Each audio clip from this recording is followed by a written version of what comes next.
Welcome to another Tech Help Quick Queries video. This is number 25, brought to you by AccessLearningZone.com. I'm your instructor, Richard Rost.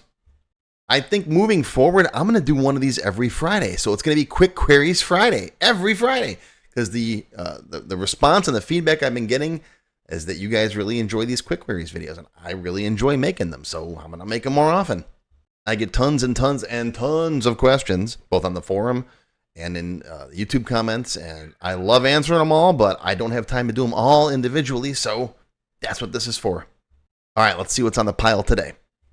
First up, I get this question all the time, so I like to address it often. Platinum member Daniel says, my IT department just informed me that Access is supposed to go end of life sometime this year. Anyone else hearing this?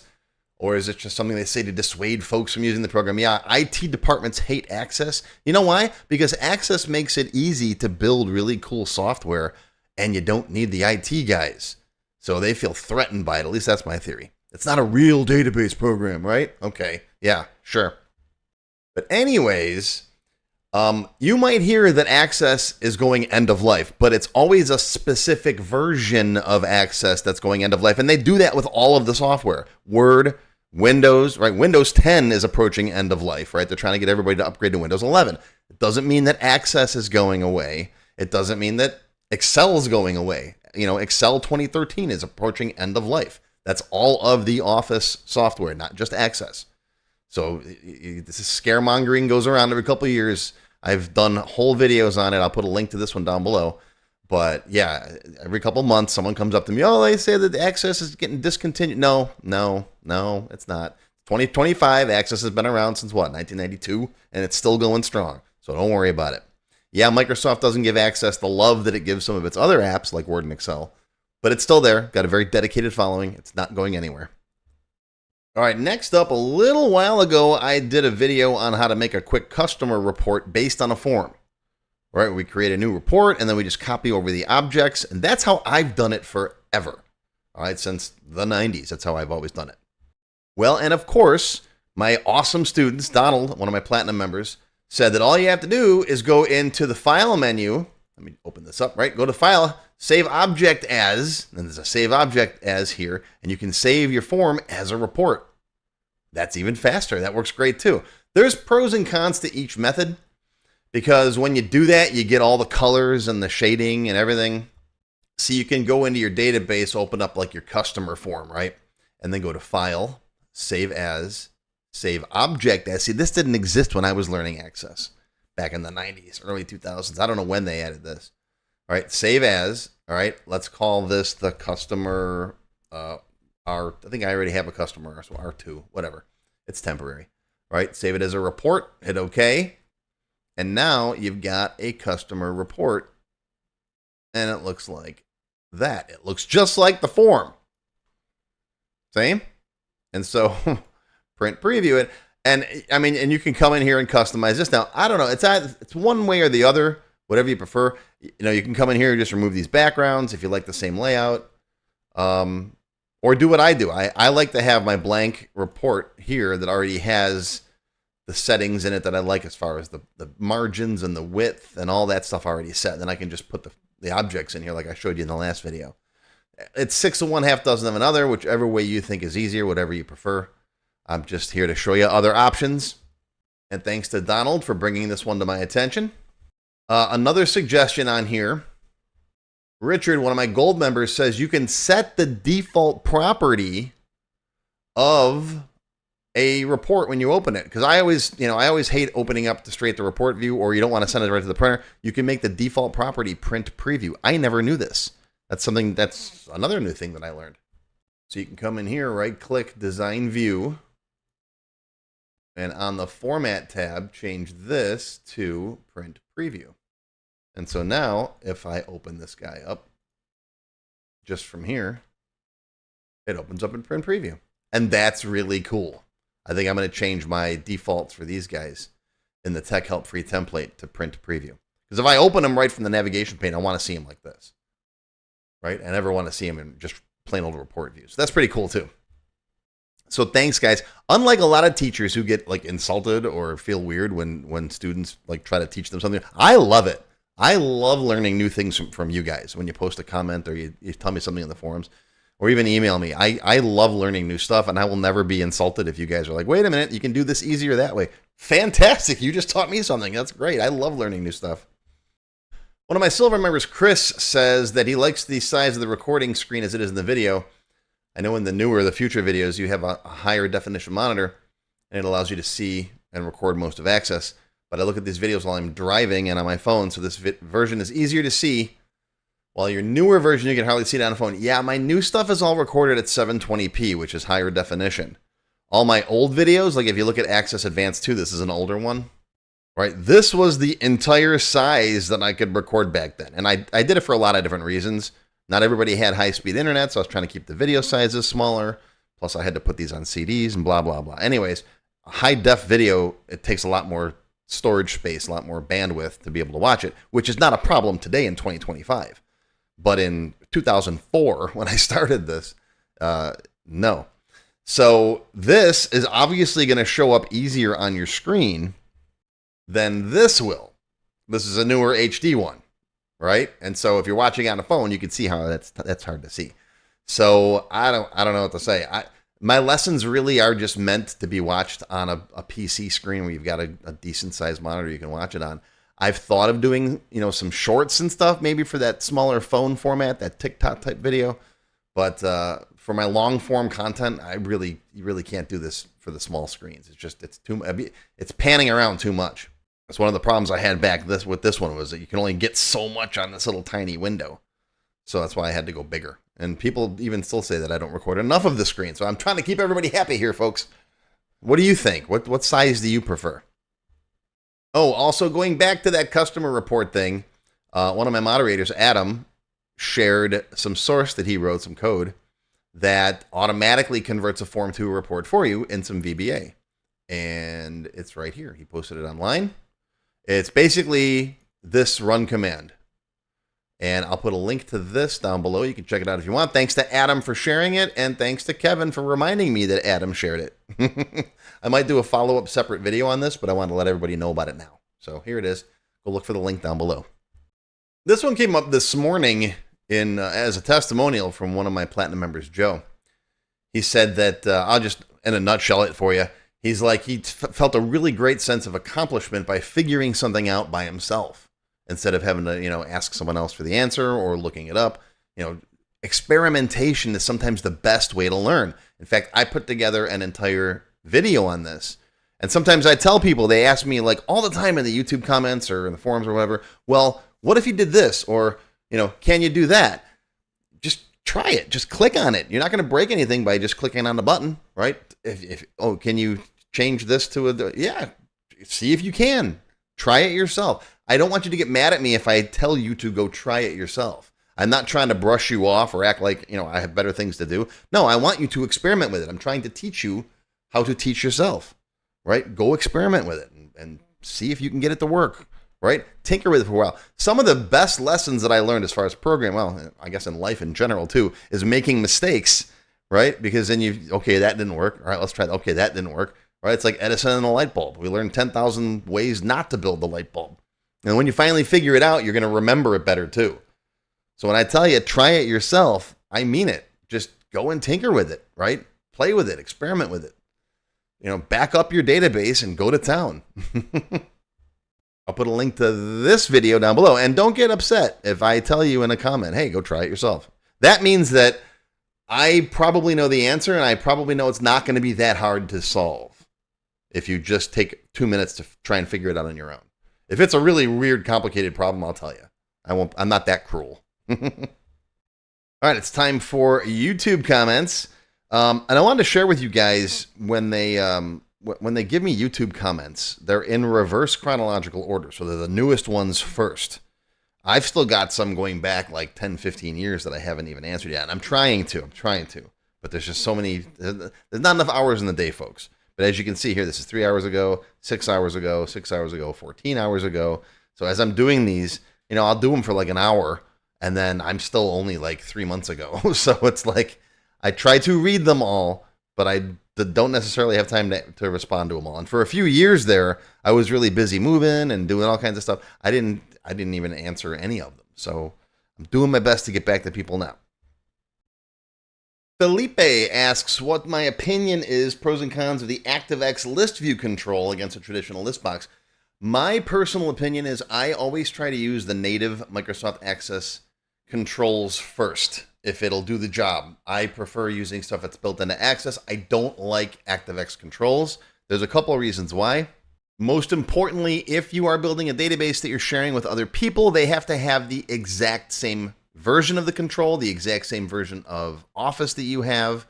If the file is any different, even like installed in a different folder, it can cause problems.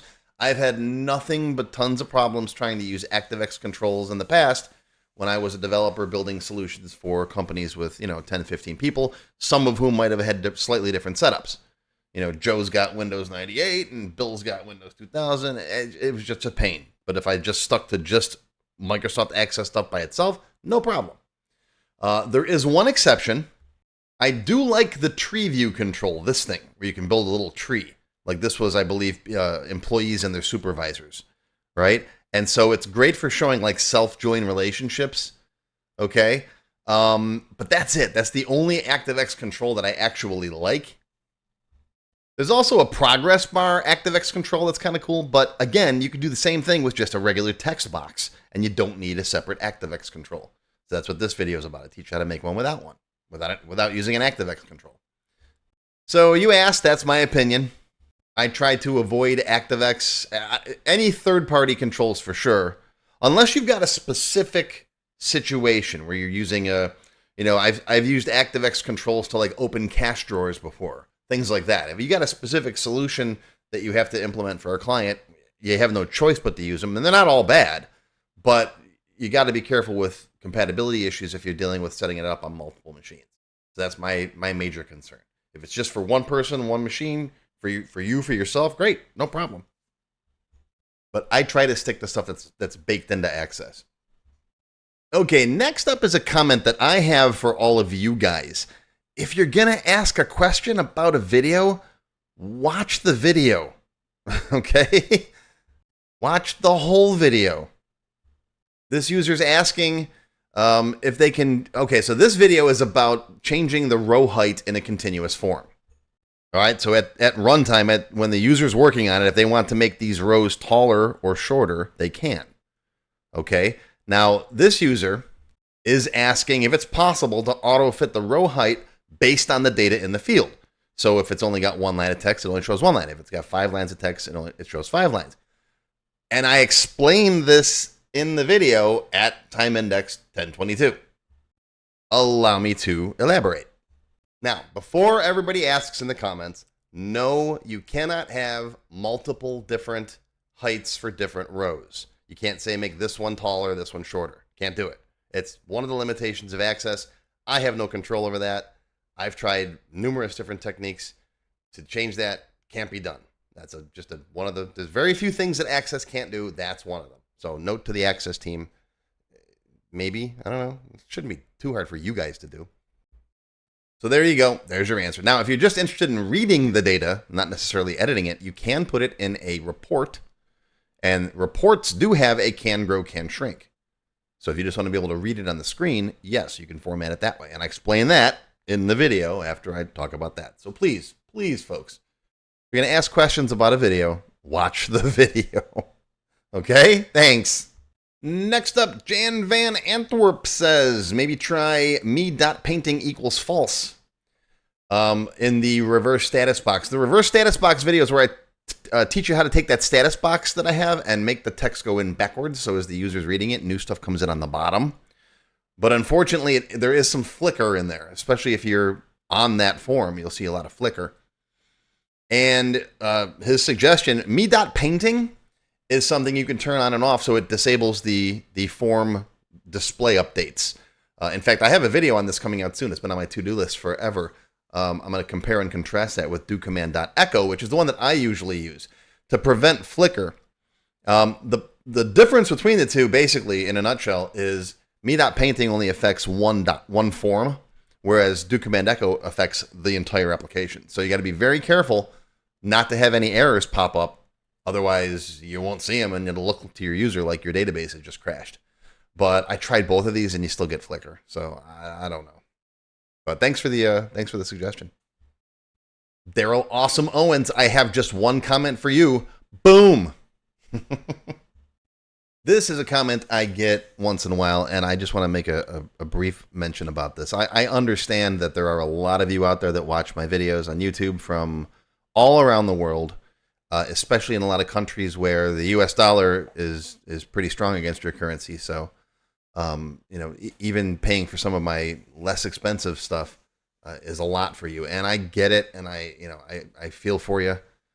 Unfortunately, we live in a world where I have bills too that I have to pay. So I wish I could make everything that I do free, but it's just not a possibility. And I wish I made enough money to live on from just putting free videos on YouTube.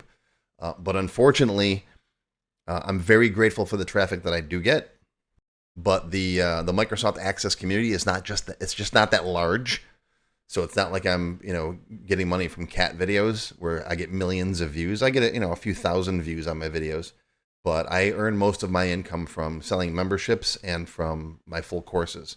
So I put the free stuff online, which I'm very happy to do. I love being able to provide stuff for free and to be able to help people without asking for any compensation. But the small percentage of people that do decide to sign up and become members or purchase my full courses, those people allow me to continue doing what I do, which I love doing, and hopefully I'll be able to do more free stuff in the future. But until then, sorry, I got to earn a living. And if I went out and got a real job, I wouldn't have any time to make videos at all. So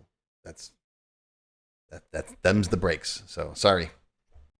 This one goes out to Mickey. He says, "Can you please set the audio track to German?" I did a video a little while ago talking about how YouTube now has auto dubbing, where they can dub my voice in different languages, which is pretty cool. However, with some videos, when I go in, I've got all the languages turned on that I can, but for some of them, it just says ineligible. It won't let me put that one on. I don't know. I got all the rest of them are on, right? But no idea. So I'll send an email into YouTube and see if maybe they know what's going on, but I don't know. All right, folks, now it's time for a quick queries retro. I'm going to go back and take a look at some stuff from 10 years ago and older. Why the old stuff? Well, sometimes, like I explained before, the comments are displayed on YouTube in my creators screen where I approve them and answer them and stuff. They're in reverse chronological order. And sometimes I'll get a comment on an old video that comes in like now, and I'll comment on it. And then if I look at the other comments on that video, I see some of them from like 10 years ago that I didn't answer. So we're going to answer some of those now. Joey Spurps says I should be his IT teacher instead of his current good-for-nothing IT teacher. Well, I want to know how Joey feels about his IT teacher now, 10 years ago, 10 years later. So we'll see. Hopefully he'll respond. Fidel Cruz says this information is going to triple his carpet cleaning business. I want to know 10 years later, did it triple your business, Fidel? If so, someone is own a commission check. Send it my way. Thank you. Diane can't find the link. Are you still looking for it 10 years later? Did you find it? Everyone wants to know. No, I'm just kidding, Diane. It is really hard to find the link sometimes. YouTube does a really good job of hiding it. I mentioned this like every other quick queries video. Like if you're on YouTube, you got to come down here. You missed this bar right here. This is the description text below the window. You hit that more, and there's all the links. But it's very easy to miss this, so I'm constantly telling people where you go to find it. This one goes out to Roller Coaster 1111. This is a video talking about tables and fields, and he's saying they're called attributes, not fields. Nope. In Microsoft Access, they're called fields. Okay. Yes, I know that other database systems, and if you're taking a class on database theory, they call them attributes. I get it. But in Access, they're fields. It's just like in Excel, we have rows and columns. In Access, they're called records and fields. So, yeah. I don't ever like to be that guy that's like, no, you're wrong. But when someone posts a comment on one of my videos and says that I'm wrong, no, I'm pretty sure I'm right. I've been doing this for 30 years. In Microsoft Access, they're fields. So that's it. That's the answer. And now I've got a couple that we actually have. We have some responses to, and this is funny. I didn't even realize this. Lunatic Delray says she has an exam tomorrow and really confused as Access was really hard, but now she feels happy and confident.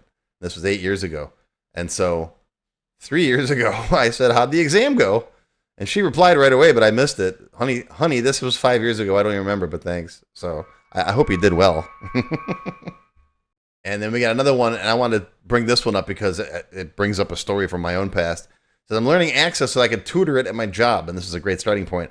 It reminds me of how I was when I was starting out. I used to teach in a classroom. I used to have my own training center, and I just pretty much stuck to the Microsoft stuff: Windows, Word, Excel, Access, of course, some Visual Basic. But I had never really used PowerPoint, and so because I never needed it myself, and so I had a client of mine who had a bunch of people in for Word and Excel training, and he's like, "Well, we got to learn PowerPoint too," and I'm like, "Yeah, no problem. Well, I can do that too." So I taught myself PowerPoint in a weekend, so I could teach the class on Monday. So that was fun. I did the same thing with Photoshop a few years after that. Never had touched Photoshop in my life, but I had a client that wanted to put 10 people through a Photoshop class. So, all right, I'll learn it. I think that's one of my skills. I'm not the smartest guy, but I can learn something quickly and teach other people and act like at least I'm an expert. The most powerful words you can have as an instructor, if someone asks you a question that you don't know the answer to, we'll cover that in the next class. Make yourself a note, research it, and come back. That's why I love teaching online, because I can just be like, oh, I'll have a video on that next week. I'm giving away all my secrets. See, for the people who actually watch the quick queries, you're learning all my dirty secrets. Well, folks, that's going to do it for Quick Queries number 25. I hope you enjoyed. We'll do this every Friday, unless, you guys tell me otherwise. Let me know what you think. Do you enjoy these quick queries? I like doing them. I'll see you on Monday for another regular video, and I'll see you next Friday for another Quick Queries video, and that's going to be your video for today. I hope you learned something. Live long and prosper, my friends. I'll see you next time. A special thank you and shout out to our diamond sponsors: Juan Soto with Access Experts Software Solutions, manufacturing experts specializing in Access and SQL Server; Sammy Shama with Shama Consultancy, a certified Microsoft Access expert who offers personalized one-on-one tutoring; and Amanda Nicole Consulting, specializing in helping businesses move from complex Excel sheets to an Access database. You'll find links to the diamond sponsors in the description down below the video. If you enjoyed this video, please give me a thumbs up and post any comments you may have below. I do try to read and answer all of them as soon as I can. Make sure you subscribe to my channel, which is completely free. Click the bell icon and select all to receive notifications when new videos are posted. Want to learn more? Click the Show More link below the video to find additional resources and links. YouTube does a pretty good job of hiding it. It's right down there. See this part of the description here, right? The name, the video's up here. There's a little Show More down there, right down the bottom. It's kind of hard to find. But once you click on that, you'll see a list of other videos, additional information related to the current topic, free lessons, and lots more. And YouTube no longer sends out email notifications when new videos are posted like they used to do. But if you'd like to get an email every time I post a new video, click on the link to join my mailing list. And you can pick how frequently to get emails from me, either as they happen, daily, weekly, or monthly. Now, if you'd like to become a paid member of my channel and receive all kinds of awesome perks, click on the Join button. You'll see a list of all the different membership levels that are available, each with its own special perks, including my extended cut videos, access to my code vault, lots of VBA source code in there, template downloads, and lots more. I'll talk more about these perks at the end of the video. Even if you don't want to commit to becoming a paid member and you'd like to help support my work, please feel free to click on the tip jar link. Your patronage is greatly appreciated and will help keep these free videos coming. I got some puppies to feed. But don't worry, no matter what, these free tech help videos are going to keep coming. As long as you keep watching them, I'll keep making more, and they'll always be free. Now, if you really want to learn Access and you haven't tried my free Access Level 1 course, check it out now. It covers all the basics of Microsoft Access, including building forms, queries, reports, and more. It's over 4 hours long. You can find it on my website or on my YouTube channel. I'll put a link down below you can click on. And did I mention it's completely free? The whole thing, free, 4 hours. Go watch it. And okay, a lot of you have told me that you don't have time to sit through a 4-hour course. So I do now have a quicker Microsoft Access for Beginners video that covers all the basics faster in about 30 minutes. And no, I didn't just put the video on fast forward. But I'll put a link to this down below as well. Now, if you like level 1, level 2 is just $1. That's it, $1. And that's another whole 90-minute course. Level 2 is also free for paid members of any level, including supporters. So if you're a member, go watch level 2. It's free. Okay, want to get your question answered in a video just like this one? Visit my tech help page and send me your question there. Members get priority, of course. While I do try to read and respond to all of the comments posted below in the comments section, I only have time to go through them briefly a couple of times a month, and sometimes I get thousands of them. So send me your question here on the tech help page, and you'll have a better chance of getting it answered. And while you're on my website, be sure to stop by my Access forum. We've got lots of lively conversations about Microsoft Access and other topics. I have a fantastic group of moderators who help me answer questions. Shout out to Alex, Kevin, Scott, Adam, John, Dan, Juan, and everybody else who helps out on the site. I appreciate everything you do. I couldn't do it without you. Be sure to follow my blog, find me on Twitter, and of course on YouTube. Yeah, I'm on Facebook too, but I don't like Facebook. Don't get me started. Now, let's talk more about those member perks if you do decide to join as a paid member. There are different levels: silver, gold, platinum, and diamond. Silver members and up get access to all of my extended cut tech help videos, one free beginner class every month, and some other perks. Gold members get all the previous perks, plus access to download the sample databases that I build in my tech help videos, plus access to my code vault where I keep tons of different functions that I use, the code that I build in most of the videos. You'll also get higher priority if you do submit any tech help questions. Now, answers are never guaranteed, but you do go higher in the list for me to read them. And if I like your question, you got a good chance of it being answered. You'll also get one free expert level class each month after you've finished the beginner series. Platinum members get all the previous perks plus even higher priority for tech help questions. You get access to all of my full beginner level courses for every subject. And I cover lots of different subjects like Word, Excel, VBA, ASP, lots of different stuff, not just Access. These are the full-length courses found on my website. You get all the beginner ones. In addition, once you finish the expert classes, you get one free developer class per month. So lots of training. And finally, you can also become a Diamond sponsor. You'll have your name or your company name listed on a sponsors page that will be shown on each video as long as you're a sponsor. You'll get a shout out in the video and a link to your website or product in the text below the video and on my website. So that's it. Once again, my name is Richard Rost. Thank you for watching this video brought to you by AccessLearningZone.com. I hope you enjoyed. I hope you learned something today. Live long and prosper, my friends. I'll see you again soon.